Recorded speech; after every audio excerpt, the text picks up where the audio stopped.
ఈ దేశం కోసం మా వంతుగా అది చేస్తాం ఇది చేస్తామంటూ సొల్లు కబుర్లు చెప్పేవాళ్లు, ఈ దేశం కోసం కష్టపడే వారి వీడియోలకు ఫేస్బుక్లో లైక్స్ కొట్టేవాళ్లు నిజంగా దేశం కోసం ఏమీ చేయలేరా?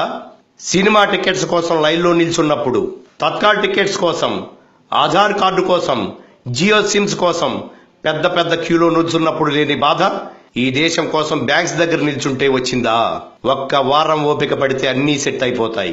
60 సంవత్సరాల నుండి నిలువు దోపిడీ చేసినా ఒక్కడు ఒక్క మాట అనలేదు. ఇప్పుడు ఒక నాయకుడు వచ్చి మన కోసం, మన పిల్లల భవిష్యత్తు కోసం అద్భుతమైన అడుగేస్తే తట్టుకోలేకపోతున్నారా? ఇంటికి కొత్త సున్నం వేయాలంటే పాత సున్నం గీకేయాల్సిందే. ఏం ఒక్క వారం ఆగలేరా?